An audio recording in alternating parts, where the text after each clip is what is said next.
Big breaking news చూస్తున్నారు. Russia అధ్యక్షుడు Vladimir Putin పైన దాడి జరిగింది. అయితే ఉక్రెయిన్ కి సంబంధించిన డ్రోన్లు 1000కి పైగా డ్రోన్లతో వ్లాదిమిర్ పుతిన్ పైన దాడి జరిగిన సంఘటన ఆలస్యంగా వెలుగులోకి వచ్చింది. అయితే పుతిన్ ప్రయాణిస్తున్న ఏరోప్లేన్ పైన ఒక ప్రైవేట్ జెట్ పైన కూడా ఉక్రెయిన్ దాడికి పాల్పడినట్లు కూడా ఇప్పటికే మనకు వస్తున్న సమాచారం. అయితే ఈ దాడిని కూడా రష్యా తిప్పికొట్టింది. ఉక్రెయిన్ చేసిన దాడుల్లో ఏవైతే డ్రోన్స్ తో దాడి చేసిందో ఆ డ్రోన్స్ ని కూడా రష్యా సమర్థవంతంగా ఎదుర్కొని ఆ డ్రోన్స్ ని కూడా కూల్చేసింది. అయితే ఈ దాడి జరిగేటప్పుడు వ్లాదిమిర్ పుతిన్ ఒక ప్లేస్ లో పర్యటిస్తున్నారు. ఈ నేపథ్యంలో ఆ దాడిని కూడా తీవ్రంగా ఖండించారు వ్లాదిమిర్ పుతిన్.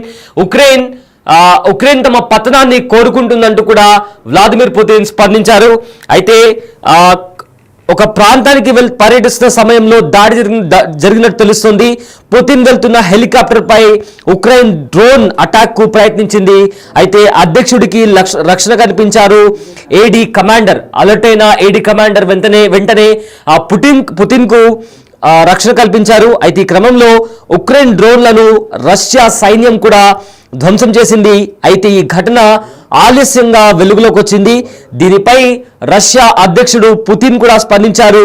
ఉక్రెయిన్ తన పతనాన్ని కోరుకుంటుందని కూడా తీవ్రంగా వ్యాఖ్యానించారు. అయితే మొత్తం 1170 డ్రోన్లతో దాడికి ప్రయత్నించినట్లు కూడా వెల్లడించారు. ఉక్రెయిన్ డ్రోన్లన్నింటినీ కూడా Russia కూల్చేసింది. Russia air defence system కూడా ఉక్రెయిన్ దాడి చేసిన డ్రోన్స్ అన్నిటి కూడా గాల్లో ఉన్నప్పుడే వాటిని ధ్వంసం చేసింది. అయితే నిజంగా పుతిన్ పై హత్యాయత్నమా లేక ఉక్రెయిన్ ఆడుతున్న మైండ్ గేమా అన్న అనుమానాలు కూడా వస్తున్నాయి. అయితే పుతిన్ పై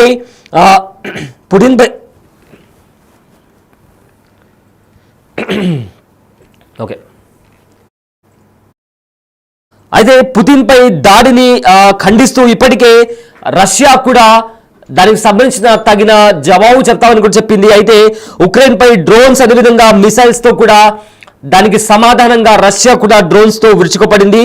రష్యా దాడిపై కూడా ప్రపంచ దేశాలు కూడా స్పందించాయి. ఈ దాడులపైన అమెరికా కూడా మౌనంగా ఉండడం సరికాదని కూడా ఉక్రెయిన్ అధ్యక్షుడు జెలెన్స్కీ కూడా ఈ నేపథ్యంలో మాట్లాడడం జరిగింది. అయితే ఉక్రెయిన్ ఇంకా రష్యా మధ్య ఎప్పటి నుంచో యుద్ధం జరుగుతుంది. ఆల్మోస్ట్ 2 సంవత్సరాల నుంచి కూడా ఆ యుద్ధం కొనసాగుతుంది. అయితే దీనిపైన కూడా మరోసారి ఈ యుద్ధ వాతావరణం అనేది మరింత తీవ్రతరమైంది. రీసెంట్ గా రష్యా అధ్యక్షుడు వ్లాదిమిర్ పుతిన్ హెలికాప్టర్ను లక్ష్యంగా చేసుకొని దాడి చేయడానికి ఉక్రెయిన్ డ్రోన్ రాత్రిపూట సున్నితమైన సరిహద్దు ప్రాంతం క్రూక్స్ మీద ప్రయత్నించగా ఆయన త్రుటిలో తప్పించుకున్నట్లు తెలుస్తుంది. రష్యా వైమానిక రక్షణ వ్యవస్థలు ఆ డ్రోన్స్ ని అడ్డుకొని అధ్యక్షుడి వైమానిక మార్గాన్ని చేరుకోక ముందే ధ్వంసం చేశాయని కూడా అధికారులు తెలిపారు. ఈ నాటకీయ సంఘటన పుతిన్ ఒక ప్రాంతానికి పర్యటన సందర్భంగా జరిగింది. ఏప్రిల్లో ఉక్రెయిన్ దళాలు ఈ ప్రాంతం నుండి తిప్పికొట్టినట్లు మాస్కో ప్రకటించిన తర్వాత ఆయన మొదటిసారి పర్యటించారు. అధ్యక్షుడి కాన్వాయ్ ను గాల్లో దాడి చేయడానికి ఉద్దేశపూర్వకంగా చేసిన ప్రయత్నంగా రష్యన్ మీడియా చెప్తుంది. అయితే అధ్యక్షుడి హెలికాప్టర్ ప్రయాణిస్తున్న మార్గంలో ఓ డ్రోన్ వస్తున్నట్లు గుర్తించారు. అది ఏదైనా ముప్పు కలిగించక ముందే మా వైమానిక రక్షణ దళాలు దానిని వెంటనే అడ్డుకున్నాయి అని ఒక సీనియర్ అధికారి రాష్ట్ర మీడియాకు కూడా తెలిపారు. ఎలాంటి గాయాలు లేదా నష్టం జరగలేదని, పుతిన్ బృందం అంతరాయం లేకుండా పర్యటన కొనసాగించినట్లు కూడా భద్రతా సంస్థలు తెలిపాయి. ఉక్రెయిన్ డ్రోన్ గగనతలంలోకి ఎలా చొరబడిందో, రష్యా గగనతలంలోకి ఎలా చొరబడిందో, ఈ దాడి హత్యాయత్నమా లేదా కైవ్ మానసిక వ్యూహంలో భాగమా అని కూడా భద్రతా సంస్థలు దర్యాప్తు చేస్తున్నాయి. అయితే ఈ దాడిపైన ఉక్రెయిన్ ప్రభుత్వం లేదా సైన్యం నుండి ఎటువంటి అధికారిక ప్రకటన రాలేదు. అయితే ఉక్రెయిన్ గతంలో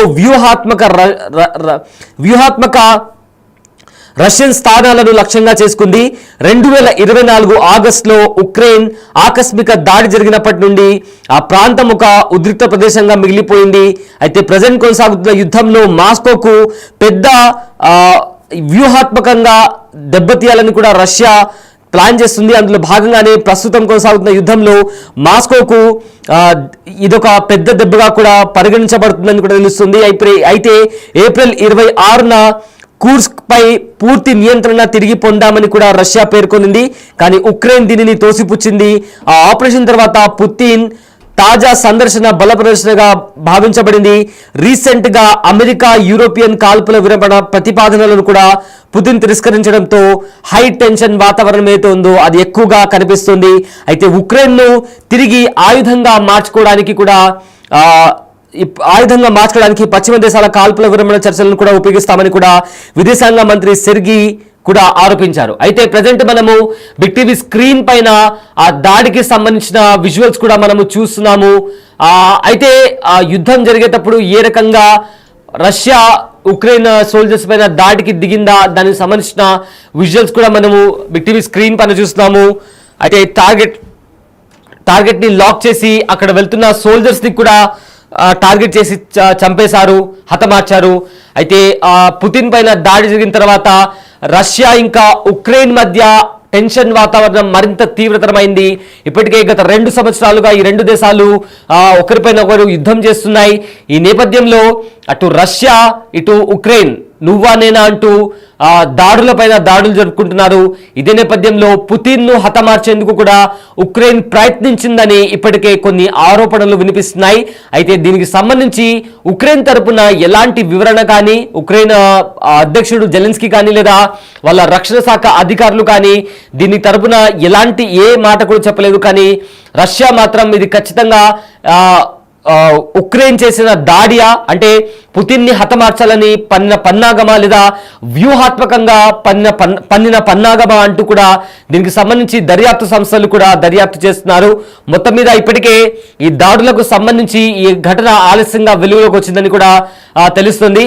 అయితే మొత్తం మీద ఇంటర్నేషనల్ కథనాల ప్రకారం వ్లాదిమిర్ పుతిన్ పైన కొన్ని డ్రోన్ అటాక్ జరిగింది. అయితే వెంటనే అలర్ట్ అయిన రష్యన్ సోల్జర్స్ కూడా రష్యన్ ఆర్మీ కూడా ఆ డ్రోన్ వ్లాదిమిర్ పుతిన్ హెలికాప్టర్ కి చేరుకోక ముందే వాటిని ధ్వంసం చేసినట్టుగా ఇంటర్నేషనల్ మీడియా కథనాల్లో కూడా వెల్లడైంది.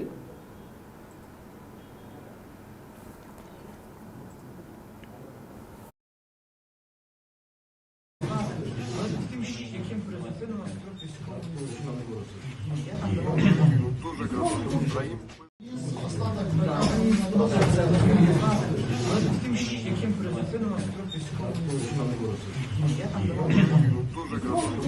красиво.